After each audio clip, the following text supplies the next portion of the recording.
Hello, my name is Brant Hunt. Um, Tonight is the 27th day of January 2021, and my title of my talk tonight is Why Do We Suffer? We all suffer, especially as we get older, we suffer with what I would call the past.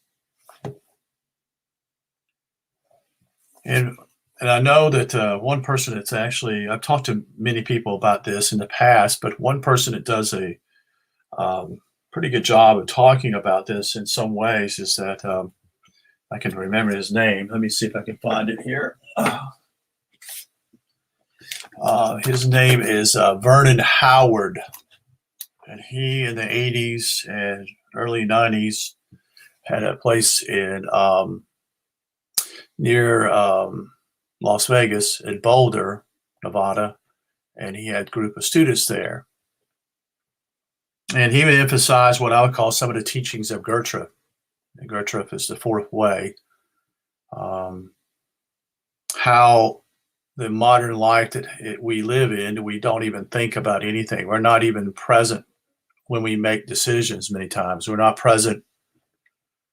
In fact, we're on autopilot. And not only autopilot, that Gertrude would say simply, we're robots. Something's happened to us that has caused us to be this way. It is we're almost on automatic, and we've been taught that way in school and from our parents. You know, the part of that's to do with blame and shame and guilt, but part of it's also simply is that in order to be a good student, we would have to get along with the collective. That is, we had to be get along with our the individuality was not promoted. You had to be a part of group thinking. And that's what took place in the early years of your classes, if you remember. I did not go to kindergarten, so I didn't go but 12 years of school. But I do remember some of the thoughts that took place in my, the major things I remember simply is in the first and second grade was simply as being put up front of the class and made fun of.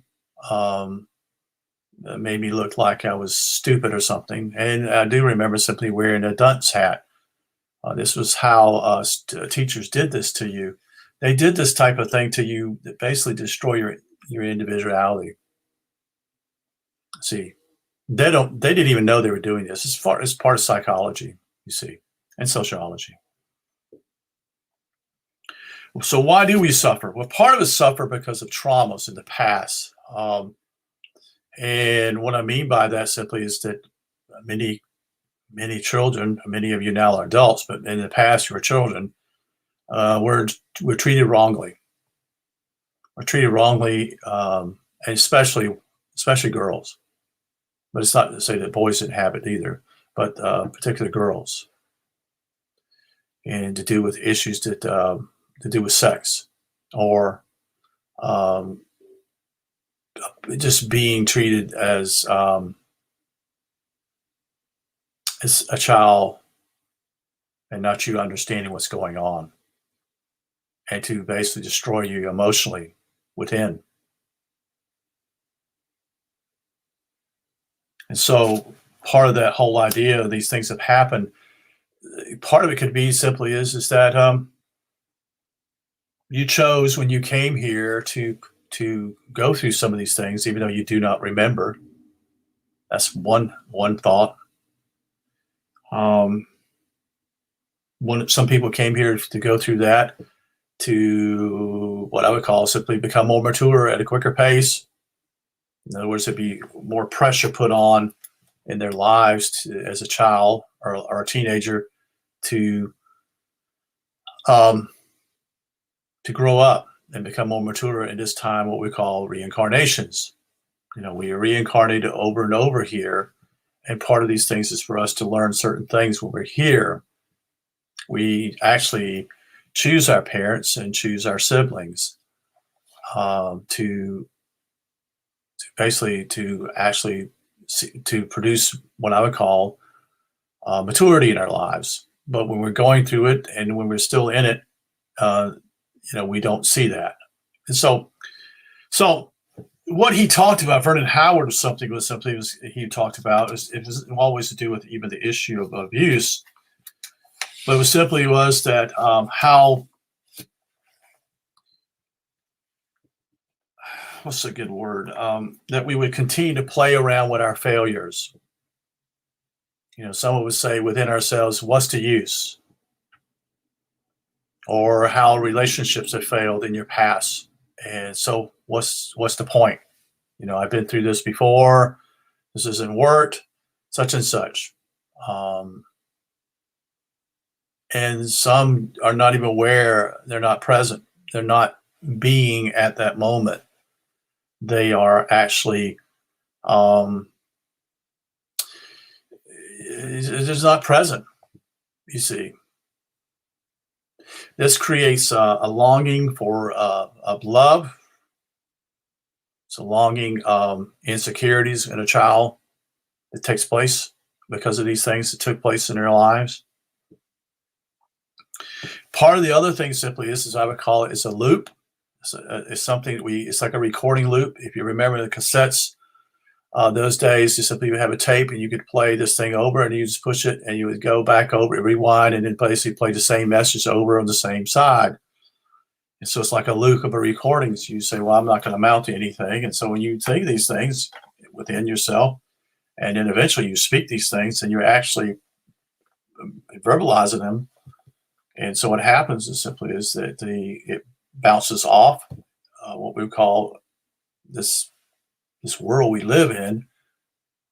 It says, okay, that's what you want. This is what you get. You see. So your words have enormous impact upon what happens in your life. And so what takes place simply is that you create your own hell. Most people don't know that because see, they're not in a thinking of being in the moment. Part of that has to do with, guess what? They were either abused as children because simply as they didn't know how to handle it. They didn't know how to handle what took place to them and how they were used by their family, parents, or siblings or whatever. And guess what? They just shut down. That's what they did. They shut down. And so that what happens simply is that causes them, they basically to protect themselves in the past, they're shut down because they don't know how to deal with that situation because they didn't have any protection. You see, they trusted their parents. They trusted their mom and dad who told them they loved them. But when it came down to the point, simply their parents didn't really love them at that point, you see. And that was a struggle for a child to actually be able to come to the knowledge of that. So, wait a minute here. Why did my parents allow this? And the others simply wouldn't even ask questions. They just simply shut down. They wouldn't even ask questions. They just say, well, let's just move on, So that's why people are hurting today. That's why people are suffering. The other thing simply is, I think, part of it with that taking place, people are not aware that they can create heaven here, and they can also create hell here by their thoughts and by their words, their actions and deeds. And so this is important for us to understand as you cast upon the world, that you shoot it out here. And that's why it's important for you not only to, with your heart, have an agreement with your mind, and then with your voice, with your throat, and speaking the truth. You see, and that's how you deal with. That's how you create your hell or heaven. So so whenever your thoughts are, that will be your world. And I'm not here to condemn anybody because of that. It's got to be one of the worst things to happen to you is to be mistreated as a child. I was mistreated, but nowhere near any of that type of thing, especially sexual abuse. Nowhere near that. Never had that in my life at all in that regard, although I've been treated wrongly in certain other areas too. So for a boy, So part of it simply is we enjoy this because it helps as part of self-pity. It's a form of depression. Is to lavish in that, to feel that and feel the self-pity part of it because we don't know how to deal with it, part of it. And if we have, usually sometimes we go to the people who we think they're going to help us and they don't help us anymore. They actually don't help us, period. You see. Part of the reason why we have reincarnations here on this planet is to always to improve ourselves to become a better person. That is when we reincarnate over and over here, we're here to improve. We're here to become a better us, become a better me, I should say. And I doubt many people even know that's happening. Many have been shut down as soon as they, especially, for example, when Janice Barcelo talks about certain issues that take place in the hospitals.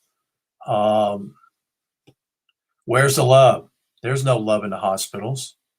It's just a business. It's just an industry.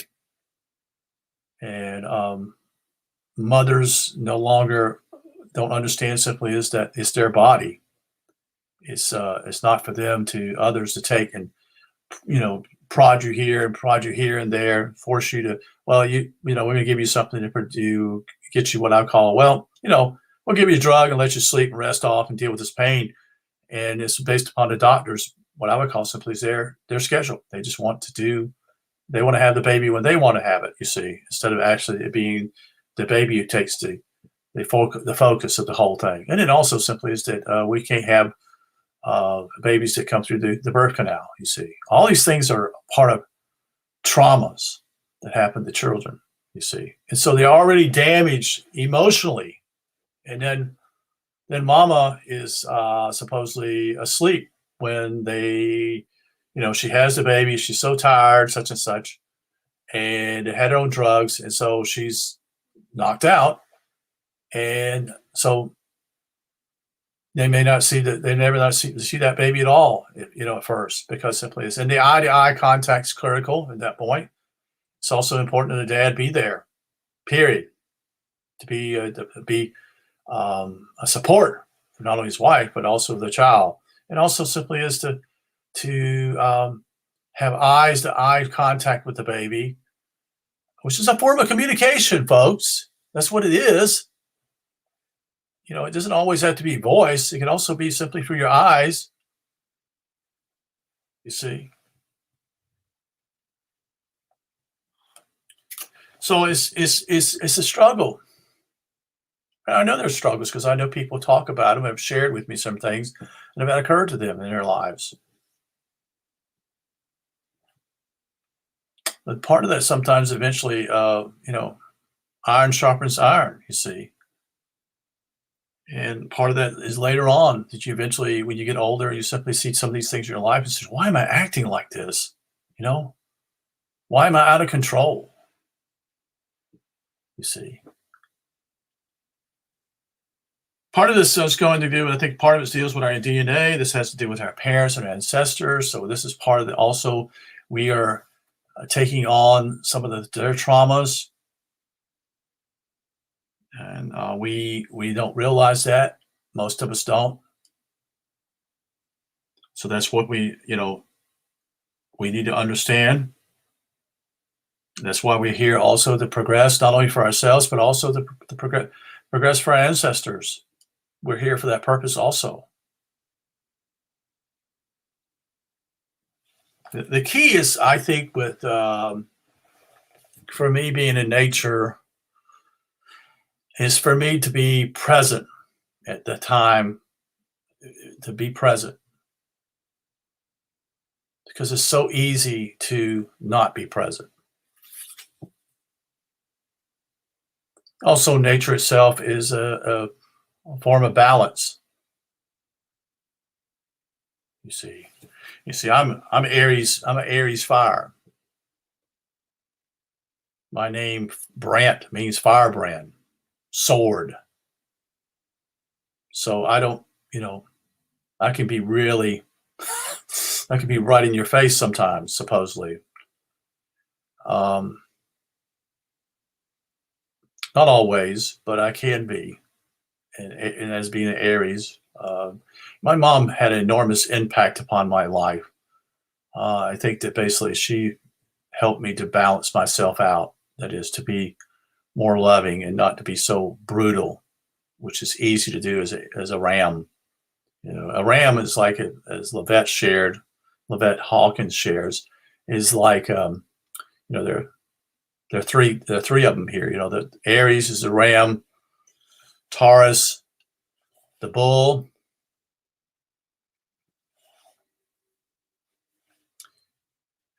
and so anyway, back to the point simply is, yeah, and the goat. In other words, simply is that the three are interesting. The Aries is simply right in your face. He's going to continue to run right into you and let you know that he doesn't like what he sees, and he's not going to stop. You see, and while Taurus, the bull, he's going to snort around. He's going to make a lot of noise, and you're going to have to make the right move, and then he may attack you. That's the chance you have to take. And the goat, well, he's got that long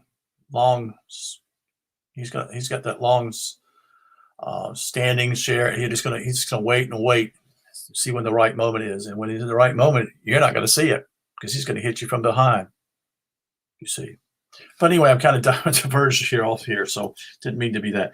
Part of the other thing simply is that you know, to be present, and what we was talking about with Vernon Howard, and that comes from Goethe, is that he talked about that we struggle because simply is we're almost like robots and machines. We we just simply get in a routine and we do the same thing each and every day, the same. And there's nothing wrong with that, but we actually are not aware simply is that we're not living. We're dying.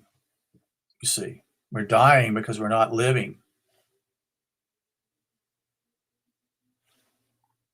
The main thing simply is how to deal with this whole thing with negativity. Well, part of it simply is just understand what's taking place. Where do these thoughts come from? Well, these thoughts are not from you. That's not you. These thoughts could be basically from maybe from your ancestors, possibly, or from other entities in your life who want to destroy you. You see, and so that's why certain people struggle with depression. Is to be able to be the observer and to understand it's not you, and it's not your point as an observer. It's just simply to watch and watch it go by. It's not to get involved in some type of conversation with that, with the self-talk within you. No, it's simply to observe what's going on, and it will disappear. You see, because it wants you to engage. It wants you to engage, and so when you engage with it, then you yourself are caught up in the whole fight, and so it becomes stronger. And so what happens simply is you continue to do it. People do it simply because they enjoy it. Like I said earlier, it's self-pity. Other people do it because simply it's a habit. They don't even know. Many people are not even observant of all what's going on. Have no idea. It's also important when you go back to this whole situation with trauma is to deal with simply is that you just have to forgive others. You have to understand that simply is that they had their problems too. That my mom and dad had issues because of their parents. And then their parents had issues because of their grandparents, you see. And they did the best they could do. And it doesn't do you any good to hold any grudges because it actually holds you back, you see. And so you don't progress.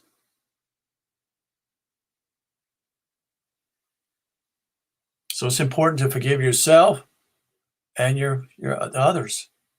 It's important also to love yourself. It's also important to understand as simply as you were young then, you had no defensive mechanisms. You couldn't have deal with the situation. For example, for boys, when they're circumcised, they don't have any defense, folks. They have nothing. All they can do is cry and move around as they try to, although they're basically clamped down, so they can't even do that. And they're not given any anesthetics. That's trauma. That's trauma for a boy.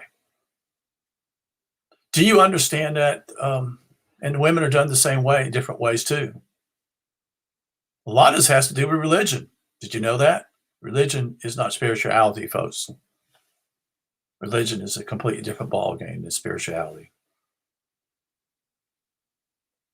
But see, maybe that's the reason why boys don't know how to love a woman is because of what took place to them when they were a child. You see, because when someone touched their penis, it was to do harm. And parents were not aware of that. They just simply accepted. Some babies, boys, actually, when they're circumcised, they just simply blank out. They can't handle it. They just simply go, they're gone because the pain is so excruciating.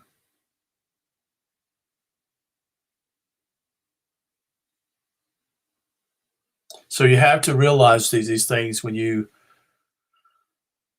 have taken place in your lives, especially those who come from a Christian background, especially with the circumcision, that it's not your fault. You didn't ask for that. This is immediately after you come from your mother's womb.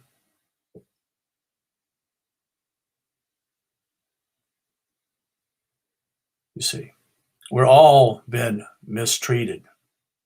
All of us, boys and girls, have been mistreated in the past. And, forgiveness is just understanding. Just to understand simply is what the person went through, and understand simply is that, yeah, that was hell. That truly was. No wonder a girl has a problem with this, such and such. Or no wonder a boy has a problem with such and such this way.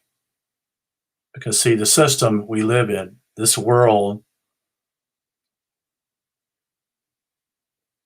is filled with a lot of duality.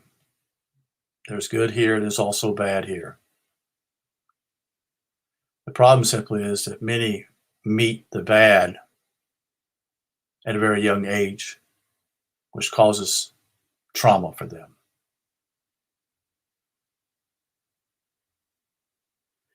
So I don't want to go too much more. I just basically want to share that. And so I hope you take this and will understand simply is that you need to love yourself, and it's not your fault. And your parents, it's not your parents' fault neither, because they were involved in a belief system that believed this. Doesn't mean that simply you deny the hurt. It just means simply is that you cannot be bitter all your life. You have to let go of it. Because if you don't, it eats at you, and you're the one that hurts. You're the one that's going to get hurt more than they are because of the bitterness. Because a lot of people do a lot of bad things to people because of beliefs. A lot of people do certain things that they think they're doing right because someone tells them that, or it's a belief system, and they do it. Other things, part of it simply is groupthink. It simply is that we live in the area of Pisces, live in the age of Pisces, and so this basically, groupthink. So there are very few individuals that stand out. It's mainly people trying to get along to make it, you see, because they've been taught simply is they destroyed their individuality at a young age. See, so it's a whole system that devours the goodness of the child. So I hope that you will take this in the right manner and begin to pick up on this and to make it a part of your life and to deal with trauma, to forgive others, to not hold bitterness in your life because then it hurts you. You see. So I appreciate you being here, and you take care. You have a good night. Okay. Take care.